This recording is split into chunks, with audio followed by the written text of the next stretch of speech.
다양한 아이들하고 같이 그렇게 다니던 시절이 너무나 행복했기 때문에 엄마가 그때도 저랑 여행 다니시면서 그때 얘기를 그렇게 많이 하셨어요. 그러면서 싱가포르에 다시 돌아가고 싶다, 이런 얘기를 하셨습니다. 저한테 있어서 싱가포르는 하나의 이상형 같은 그런 존재인데, 항상 제가 부산을 보면서 이 부산이 싱가포르보다 더 잘 될 수도 있는 잠재력을 가진 도시인데 이상하게 시골의 군 같은 상황으로 계속 추락하는 걸 보면서 안타깝다는 생각을 많이 해왔는데, 엄마가 정말 살아 계시면 제가 뭔가 이 부산을 싱가포르보다 더 번영하는 도시로 만드는 것을 보실 수 있으면 얼마나 좋을까 하는 생각을 해봅니다. 어쨌든 돌아가시고 나서 제가 인생에 방황을 하게 됐죠. 왜냐하면 나의 목표는 엄마를 호강시키는 거였는데 갑자기 돈을 버는 게 아무 의미가 없는 상황이 돼버렸죠. 왜냐하면 내가 먹고 살고 하는 거는 아무 문제가 없을 정도로 이미 돈을 많이 번 건 아니지만 그래도 충분히 빚도 갚고 다 했기 때문에 더 이상 내가 뭔가 누군가를 위해서 열심히 달려온 그것이 아주 허탈한 상황이 되고 호강시킬 사람이 없잖아요. 정말 죄송한 얘기인데 아빠에 대해서는 그렇게까지 생각이 안 되더라고요. 엄마는 정말 애틋한 그런 게 항상 있습니다. 물론 아버지 들으시면 정말 서운하시겠지만 엄마와 아빠의 차이는 저는 분명히 있다고 생각을 합니다. 저도 엄마지만 제가 엄마가 됐을 때, 우리 아이를 임신하고 낳았을 때 저는 비로소 제가 태어났다는 생각을 했거든요. 세상에서 가장 행복한 기억이 뭐냐라고 저한테 물어보면 바로 우리 아이를 낳았던 그 순간이다. 내가 비로소 인간이 된 것 같은 느낌을 나는 받았다 라고 제가 감히 얘기를 합니다. 근데 여하튼 엄마가 돌아가시고 나서 방황을 하다가 우리 엄마 같은 사람이 세상에서 최대한 많이 안 생기고 좀 나라가 어려워져도 현명하게 그 위기를 잘 모면해서 우리 국민들이 길거리에 나앉고 이런 일이 좀 없었으면 좋겠다. 그리고 열심히 사는 사람들이 연쇄부도가 난다든지 그렇게 했을 때 그런 일이 적게 생겨야 되고, 그런 일이 생겼을 때도 정말 우리처럼 빚쟁이들이 들이닥쳤을 때 아이들이 공부하고 먹고 사는 것만큼은 큰 문제가 없는 나라가 되었으면 좋겠다라고 생각하고, 저는 정치를 해야겠다고 마음을 먹고 어려운 사람들을 위해서 정치를 하려면 어떻게 해야 될까라고 생각했는데, 저희처럼 젊은 사람들은 그렇게 하면 딱 뭘 떠올리냐, 민주당을 떠올렸습니다. 네, 민주당이 어려운 사람들을 위해서 정치를 한다고 저는 생각을 했습니다. 물론 운동권들이 있지만 그 운동권들이 젊었을 때 학교 다닐 때 그냥 민주화 운동한 거지, 설마 지금 정치를 하면서도 그때 그 생각 그대로 갖고 있겠어? 저도 대학교 1학년 때 선배 따라서 학회 나가고 이렇게 한 번 몇 번 나가봤지만 그때 뭐 책 한두 번 읽었다고 해가지고 달라지는 건 아니거든요. 그래서 괜히 순진하게 생각을 했죠. 근데 가서 보니까 이게 아니더라고요. 정말 우리가 대학 다닐 때 저 배후에 있는 뭔가 이상한 대단한 그런 뭔가 이 엄청난 사상을 이 오랫동안 거기에 빠져있는 뭐 그런 사람들을 학교에서 이렇게 한두 번 본 것 같은데, 그런 사람들만 모여서 온 것 같더라고요. 그리고 그 사람들이, 그 운동권들이 물론 아닌 사람도 있겠지만 제가 봤을 때는 아직도 깊이 얘기를 해보면 결국에는 그때 그 생각에 그대로 머물러 있구나 라는 것을 알게 되면서 굉장히 심각하다는 생각을 저는 했습니다. 가장 심각한 게 뭐냐? 세계관, 인생관, 국가관, 이런 어떤 기본 철학이 다르다는 거죠. 그래서 제가 딱 느낀 게, 일단 유물론적 세계관에 완전히 사로잡혀 있다. 그래서 세부적으로 얘기하면 아닌 것처럼 언뜻 생각되지만 유물론적 세계관에 푹 빠져 있고 그것이 자기의 모든 것들을 좌우하는 어떤 기본 토대가 되고 있기 때문에 왜냐하면 20대, 30대를 그렇게 보냈기 때문인 것 같아요. 제가 생각할 때는.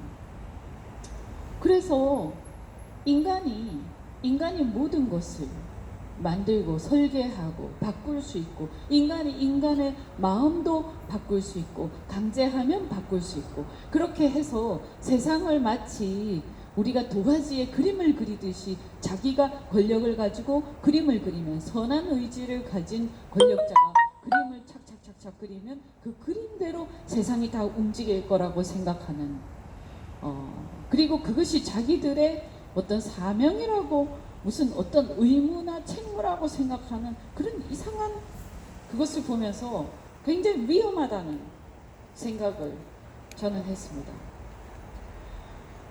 그래도 사실은 한번 정치를 시작을 했는데 거기에서 쌓아온 게 있는데 이 떨치고 나온다는 것은 쉽지가 않습니다. 어젠가 그저께인가 그 금태섭 의원이 탈당을 했습니다. 금태섭 의원하고 저는 친했는데 그 사람 다 좋은데 딱 하나 차별금지법을 찬성하는 사람이에요. 아주 열렬히 찬성합니다. 그래서 저하고는 약간 거기서 차이가 있는데 저도 제가 얘기합니다. 너도 어차피 나중에는 반대할 거야 이렇게 얘기를 하는데 그런데 어쨌든 간에 저도 그때 이제 탈당을 결심하기 전에 고민이 많죠. 왜냐하면 탈당을 하면 불이익을 많이 받습니다. 왜냐하면 그 당에서 나는 이제 파문이 되는 거기 때문에 계속 괴롭힐 것이고 특히 문바들은 얼마나 무서운지 말을 할 수가 없습니다. 아주 지독하게 집요하게 쫓아다니면서 괴롭히기 때문에 그것을 각오를 하고 나와야 되고 이제 모든 것을 던지고 내가 나가서 어떻게 될지 모르지만 하여튼 나는 양심대로 살겠다. 그래서 어차피 정치 내가 뭐 정치 원래부터 하던 사람도 아니고 아까 말씀드린 것처럼 우리 엄마가 돌아가시던 그때 그 마음으로 돌아가서 생각할 때 이건 아니다. 그리고 여기서 내가 뭐 한 번 더 국회의원을 하고 혹시 한 번 더 하면서 그래도 혹시 집권을 하면 장관을 할 수도 있고 이런 생각 때문에 이렇게 가면 우리나라가 망하고 이렇게 가면 국민들이 불행해진다고 내가 확신을 하는데도 불구하고 거기에서 그냥 타협하고 간다면 제가 만약에 잘 풀린 다음에 그러니까 장관이 되든 뭔가 좀 좋은 자리에 앉은 다음에 내가 너무너무 괴로울 것 같아. 내 양심의 가책 때문에. 그래서 제가 선언을 했죠. 나는 대선을 앞두고 이렇게 가면 나라가 망한다고 나는 확신하는데 그럼 국민들 앞에 나는 이렇게 가면 나라가 망합니다. 이 길로 가면 절대로 안 됩니다 라고 말하고 싶은 마음이 굴뚝 같은데 사실은 그게 아니고요. 이렇게 가면 나라가 잘 될 거예요. 여러분 행복해질 거예요 라고 국민들을 능멸하고 속인다면 나중에 어떤 책임을 내가 질 수 있겠습니까? 그래서 저는 결심을 하고 그냥 내 마음대로 내가 생각하는 대로 내 마음이 쏠리는 대로 나는 살겠다. 그것이 뭔가 나한테 주어진 길이라고 생각하고 저는 탈당을 했습니다. 그것도 그냥 탈당하면 사람들이 내가 왜 탈당하는지 모르고 이게 얼마나 심각한 건지 모를 거기 때문에 사실 조용히 탈당했으면 사람들이 제가 뭐 탈당했다 이런 거 잘 모를 텐데 너무 시끄럽게 저는 그 기자회견까지 거창하게 하면서 엄청나게 문재인 정권을 비판하면서 그 당시 정권이 아니죠. 문재인 후보를 비판하면서 제가 탈당을 했습니다. 기억나시는지 잘 모르겠습니다. 몇 년 전의 일이기 때문에 그 이후에 계속 방황을 했습니다. 정치가 새로워지기를 바라고 제가 생각했던 제가 처음에 민주당을 갔던 가장 큰 이유가 어려운 사람들을 위한 정치는 저쪽이 더 많이 하는 것 같다라는 그런 선입견도 있었지만 한편으로 제 눈에 비친 한나라당이 너무 욕심이 많고 계속 자기들 것만 챙기고 저 사람들이 대한민국에 대해서 걱정을 하는 것처럼 저는 안 보였습니다. 그래서 그 사람들에 대해서 저는 불신이 가득했기 때문에 저 사람들하고 같이 정치를 해서 뭔가 이게 뭐 잘 될 것 같다는 생각을 안 했기 때문에 제가 다른 당을 갔는데, 사실 나오고 나서도 제가 한나라당, 한국당과 함께 하는 것에 대해서 계속 망설여졌습니다. 왜냐하면 제가 생각하는 대한민국, 제가 생각하는 이 자유민주주의라는 것을 제대로 지키고, 그리고 아까 말씀드린 그 유물론적 세계관을 가진 그 사람들과 투쟁해서 이 나라를 지켜나가기에는 저 집단은 뭔가 아닌 것 같다, 뭔가 자기들의 욕심에 가득 차 있다라는 그런 생각이 너무 많이 들어서, 그 당에 가게 되면 나도 비슷해질 텐데, 그래서 그 당에 가지도 못하고 새로운 정치를 한다, 뭘 한다 하면서 계속 방황을 했습니다. 그러다 보니까 문재인 정권에 대해서 비판을 많이 하다 보니까 제가 의도하지 않게 굉장히 정치인으로서 저는 되게 유명해져 버렸는데, 총선을 앞두고 어쨌든 출마를 하려면 결국 우리나라는 양당제를 벗어나지 못하는구나, 내가 이런 새로운 당을 만들고 새로운 정치 세력을 만들고 싶은 마음이 굴뚝 같아도 결국에는 내가 새로운 당을 만드니까 많은 사람들이 왜 한국당하고 같이 안 하냐, 왜 신당을 만들어서 자꾸 딴짓을 하냐. 그래서 결국에는 저도 타협을 하고 함께 합당을 해서 가기로 했습니다. 지금도 저는 이렇게 생각합니다. 이 나라가 지금 이렇게 계속 가면 심각한 상황에 처할 거라고 봅니다. 일례로 보면 그냥 몰라서 저렇게 하는 것인가, 저는 그렇게 생각하지 않습니다. 정말 정확하게 자신들이 생각하는 그 이상을 향해서 한 발자국 한 발자국 가고 있다고 생각하고, 그리고 그 목표를 향해서 가고 있는데 우리는 전혀 대안으로서 그들을 견제하고 막아설 수 있는 상황이 지금 안 되고 있는 상황입니다. 제가 봤을 때 그 사람들이 얼마나 치밀하고 얼마나 지독한지에 대해서 저는 많이 안에서 경험을 했습니다. 그리고 나와서 탈당을 하고 나서 그 이후에 지금까지도 얼마나 그들이 집요하게 저를 괴롭혀 오는 것을 저는 다 겪었습니다.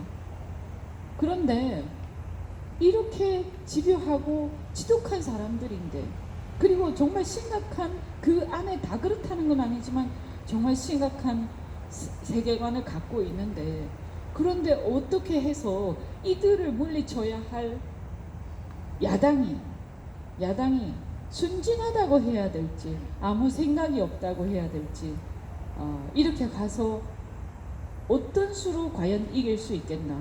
그리고 지난 총선 때 공천을 하는 것을 보면서 사천을 했죠. 사천을. 자신의 어떤 사적인 관계가 우선시되면서, 정말 예를 들어서 우리가 정권을 잡아서 나라를 제대로 바로 세우고 운영을 해서 이 나라를 반듯하게 제대로 세우고 국민들을 행복하게 만들겠다라고 생각한다면 반드시 공천해야 할 분야들이 있습니다. 국가를 운영하려면 뭐가 필요합니까? 국정원 출신들이 반드시 들어와야 되고, 각 분야에서 꼭 필요한 사람들이 있습니다.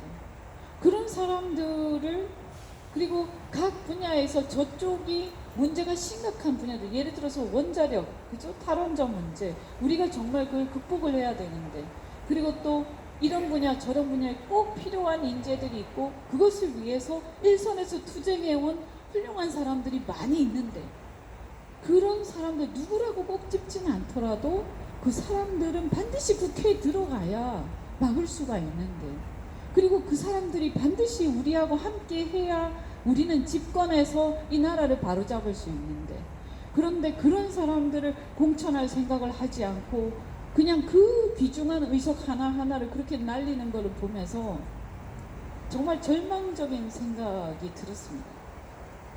이렇게 해서 어떻게 이길 수 있을까요?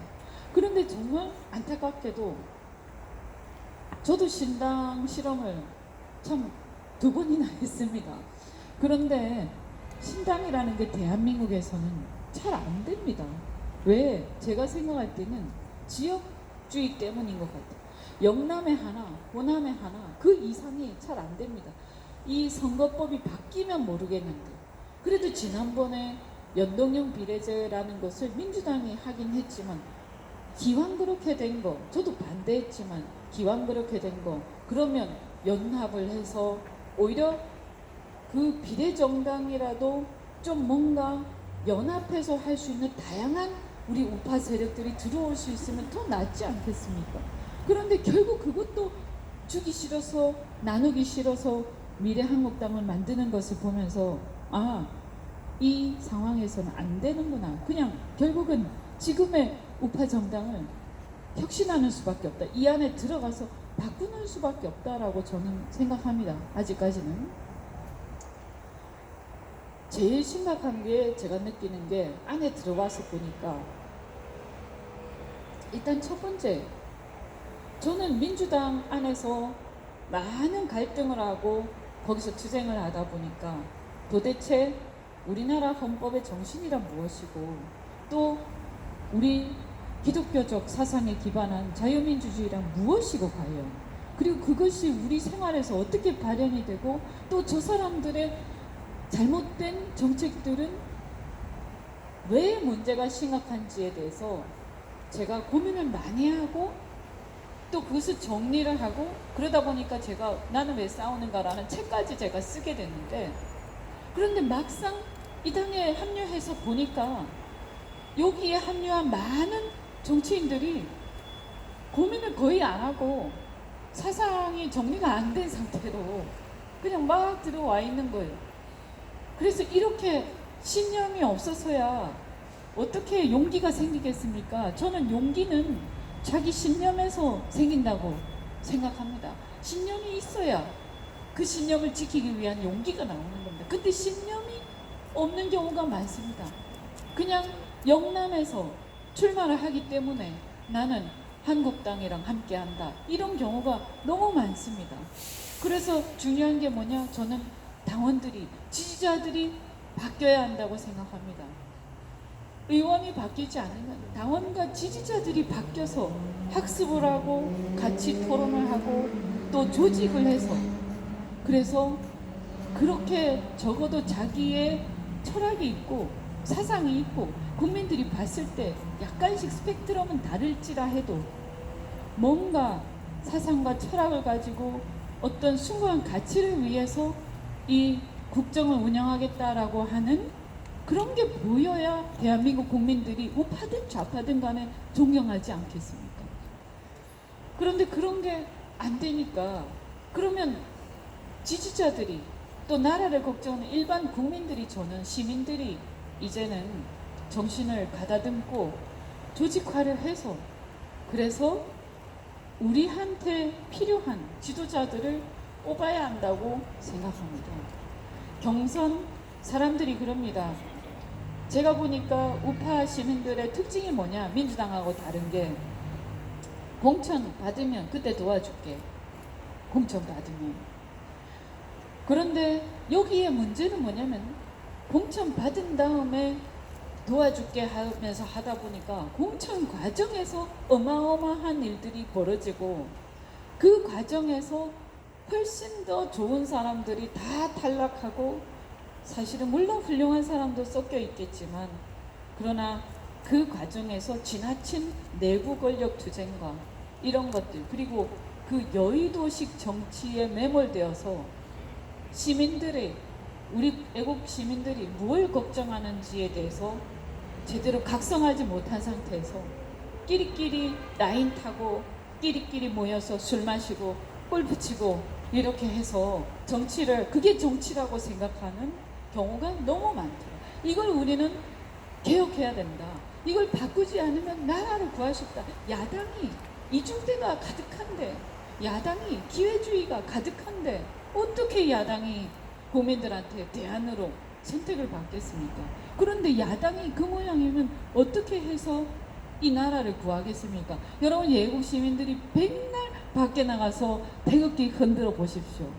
백날 밖에 나가서 뭔가 외쳐보십시오. 그게 되는가? 권력이라는 것이 그만큼 무섭습니다. 그런데 우리를 대변하는 권력이 그렇게 적당히 선출되고 하는 것을 그냥 내버려 두면서 그냥 그게 힘들어졌을 때 뭔가 이게 아닌데 하면서 막 외쳐도 사실은 대답 없는 메아리에 불과하고 그냥 군중입니다. 군중. 그래서 저는 여러분께 꼭 부탁을 드리고 싶습니다. 당을 혁신하겠다라고 하는 사람들을 중심으로 해서 당의 권력이 형성되어야 합니다. 이 나라를 구하겠다라고 하는 사람들을 중심으로 당의 권력이 형성이 되어야 합니다. 자, 내 욕심이 아니라, 그죠? 그리고 더 중요한 게 뭐냐면 중도 하는데 저도 중도 실험을 많이 한 사람이지만 진짜 중도가 뭐냐라는 걸 저는 고민을 많이 했어요. 그런데 우리가 균형이라는 게 있습니다. 균형. 저는 중도가 제대로 된다라고 하면 균형이라고 생각하는데, 균형이라는 것은 어느 한쪽으로 너무 쏠리면 그 쏠린 것을 바로잡으려고 하는 본능이 있습니다. 그런데 계속 쏠리고 있는데 기계적으로 중간에 간다고 해가지고 쏠린 상태에서 그쪽으로 더 가는 바보가 어찌해서 그것이 균형입니까? 그것은 사기입니다. 사기. 그냥 기회주의고 비겁한 거예요. 그래서 용기 없이 이중대 노릇을 하면 이쁘게 보이니까 민주당에서 잘 봐주고, 그래서 방송에서 의용 방송에서 의용 언론에서 잘 봐주고, 그래서 자꾸 등장시키고, 그래서 싫은 소리 안 하고 항상 좋은 소리만 하고 웃으면서 부드럽게 합리적이다고 얘기하면서, 근데 그게 진짜 합리적인 겁니까? 아닙니다. 아닌 건 아니라고 얘기할 수 있어야 되는 거 아닙니까? 맞습니다. 그래서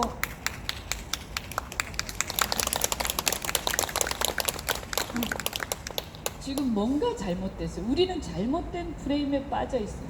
다만 제가 말씀드리고 싶은 것은 현명하고 지혜롭게 싸워야 돼요. 그냥 뻔히 다 죽을 줄 알면서 그냥 다 돌진하는 게 능사가 아니에요. 지혜롭게 싸워야 돼요. 그렇지만 비겁해서도 안 된다. 그래서 전략을 가지고 싸우되 우리가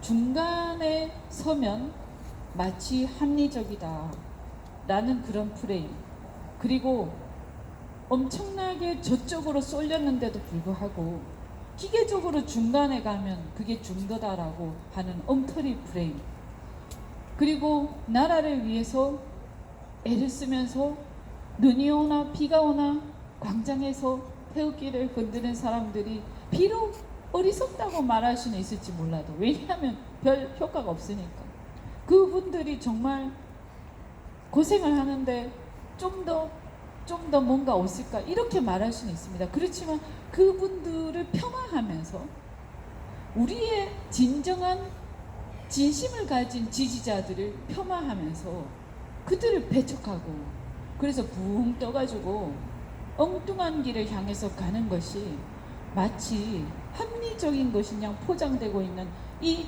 뭔가 정신이 좀 이상한, 뭔가 이 정상이 아닌 이런 상황에 대해서 우리가 다시 한번 생각해 봐야 한다고 생각을 합니다.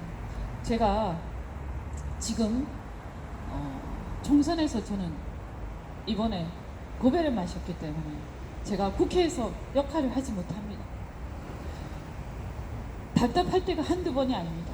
어제 같은 경우에도 9명이 주사를 맞고 죽었습니다. 당장 국감을 중단하고 이 비상 상황에 대해서 우리는 가만히 있을 수 없다 라고 하면서 질본으로 가서 모두가 거기 가서 추궁을 해야 됩니다. 지금 이 상황에서 그냥 아무렇지도 않은 듯이 그냥 진행하면 저는 안 된다고 생각합니다. 국민들이 정말 이상하다고 생각할 겁니다. 왜냐하면 9명이 죽었는데, 그랬는데도 불구하고 아무 말도 없고 못 밝히면서, 그런데 접종은 계속하겠다. 못 밝혔으니까 그럼 죽어도 된다는 얘기인가? 무책임한 행동이고, 이런 경우에 정말 야당은 야당답게 국민들이 걱정하니까 책임을 다해서 뭔가 추궁을 하고 대책을 내놓게끔 난리를 쳐야 됩니다. 이거는 좌우를 떠나서 야당의 책무입니다. 근데 야당이 자기 기능을 안 하고 있어요. 너무 답답하죠. 제가 볼 때는 제가 거기 가서 뭔가 하고 싶은데 이게 안 되니까 발을 동동 구르고 있지만 저는 이미 그것은 지나간 일이고 사실 너무나 저도 서운하죠. 저도 기분 나쁩니다. 그리고 원망스럽고 내가 뭐 잔다르크니 보수의 여전사니 막 난리칠 때는 언제고 그리고 자기들이 다 숨어가지고 적폐로 몰릴까봐 겁나서 한마디도 못할 때 내가 무소속일 때 대신 다 싸워졌는데 그때는 박수 치더니 자기랑 같은 당 자기네들이랑 같은 당이 딱 되니까 그때부터 자기들의 논리대로 해서 니까지 거 필요 없어 이런 식으로 나오는 것에 대해서 저는 너무나 분하고 원통합니다. 그런데 제가 그래도 이 자리에 서 있는 것은 나라를 걱정하는 우리 국민들이 있다고 제가 생각하기 때문에 그래서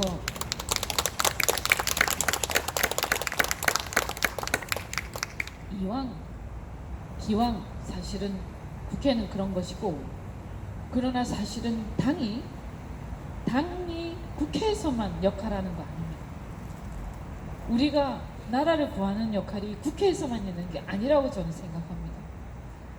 이것이 운명인지 또는 어떤 흐름인지 저도 잘 모르겠으나 제가 부산에서 역할을 할 수 있다. 그리고 이 부산을 제대로 된 나라를 구하는 자유민주주의 도시로 내가 이것을 같이 함께 해서 내가 또 어쩌면 다른 큰 역할이 있을 수도 있다는 생각을 합니다.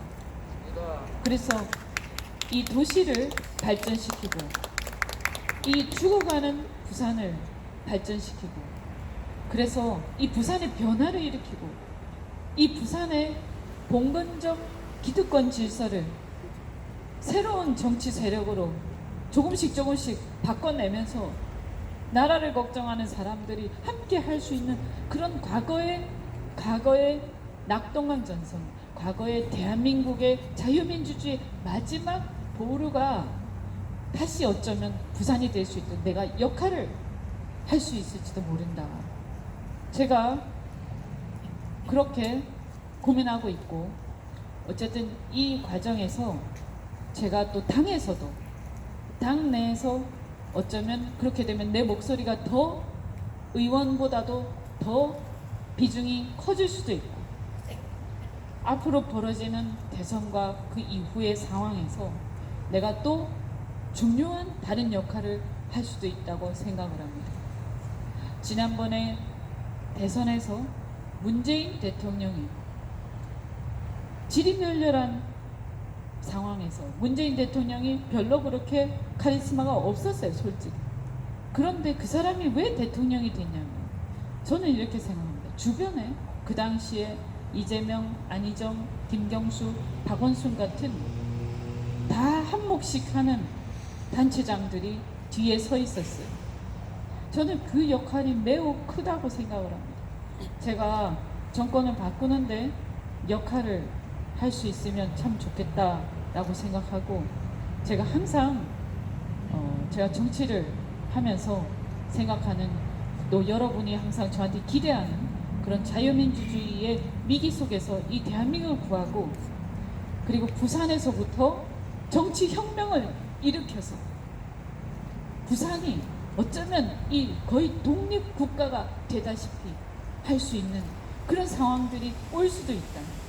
그리고 어떠한 경우에도 이 부산만큼은 지켜내면서 이 정치가 바뀌는 하나의 성지가 될 수 있도록 그렇게 했으면 좋겠습니다. 오늘 정말 감사드립니다.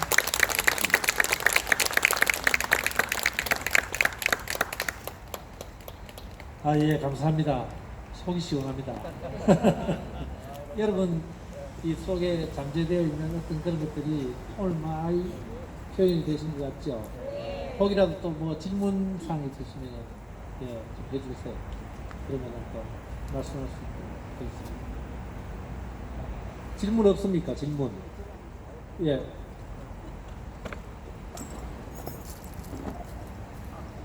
저는 아까 전 의원으로 수정을 시켰습니다. 양민의 중성부 대상으로 저는 많이 이렇게 뒤에서 도왔는데 잘 모를 겁니다. 지금 앞장서지 않아서. 그래서 지금 표를 받아가지고 이겨야 됩니다. 제가 표 받는 이야기를 갖다가 저도 이렇게 선거를 갖다가 뵐 건 아니지만 한 16년 동안 이렇게 임용을 했습니다. 그래서 오늘 이 시간부터 사진을 많이 찍어 주셔야 됩니다. 힘든 사람에게 그리고 대학생들 젊은이들에게 젊은이들은 연주 연님이 무조건 어깨를 갖다 이렇게 안아주시고 행색이 비참하고 힘드는 사람들 무조건 안아주시고 여기 있는 권사님들도 나이가 좀 권사님이 많은 사람은 이 연주님이 어깨를 잡혀주시고 내가 잡고 나고 있다 남자는 좀 바로 하고 제가 이렇게 노가라 있는 사진 중에서 전두환 우리 대통령과 찍은 사진이 있습니다. 그분이 이게 사진 촬영 찍을 때 오늘 내 완전히 쪼다를 만들어라. 그 사진을 가지고 목을 갖다가 막 들어가지고 사진이 있는 로고입니다. 내가 전두환이를 갖다가 이겨주고 지나다 있습니다. 그 사진을 한 장을 찍으시면은 그분이 100표의 역할을 하고 그분 그 사진으로 얘기는 자꾸 하시면 안 돼요. 네, 그죠? 그러니까 그 카메라로 찍고 나서 명함을 비서관이 주면서 사진 저에게 좀 보내줘 하고 사진 딱 보면은 감사합니다 이게 보내주면은 이렇게 좋은 효과가 있을 것 같아서 이렇게 이야기 안 해도 좋습니다. 안 관계없는데 하면 더 좋을 것 같아서 말씀을 드립니다. 재앙팀의 중동부 회장입니다. 열심히 도왔는데 죄송합니다. 너무 올라서 우리 그냥 연주 의원이 더 저기 할 수 있도록 큰 박수를 하고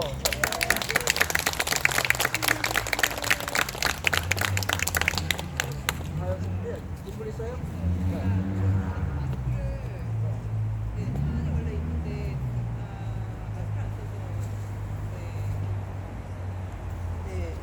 제가 사실은 의원님께 이메일도 한번 보낸 적이 있는데 이번 4.15 총선이 솔직히 저는 부정선거라고 100% 확신하고 저는 목숨도 걸 수 있거든요. 그래서 사실은 이게 이 중국 화웨이 통신사와 함께한 이런 부정선거를 고치지 않는 한 이게 밝혀지지 않고 이 진실이 밝혀지지 않는 전 절대 보수가 못 이긴다고 저는 확신해요. 왜냐면 이미 모든 거를 다 저들이 장악했기 때문에. 그래서 저는 솔직히 의원님이랑 황교안 대표님이랑 김진태 의원님이랑 여러분한테 제 나름대로 떨면서 이제 이메일을 보냈는데 당연히 아무도 답신은 없으셨지만 이제 저는 솔직히 어떻게 생각하시는지가 정말 궁금하고 그 다음에 이게 그냥 두리뭉실 갈 문제가 아니라고 저는 정말 보거든요. 그래서 사실은 그 문제에 대해서 어떻게 생각하시는지 저는 진심으로 좀 궁금합니다. 대처 당한다. 네. 뭐 저도 이제 보전 처분 신청을 했어요. 그래서 대법원에 계류는 돼 있습니다. 저도 한 40명인가 이렇게 있죠.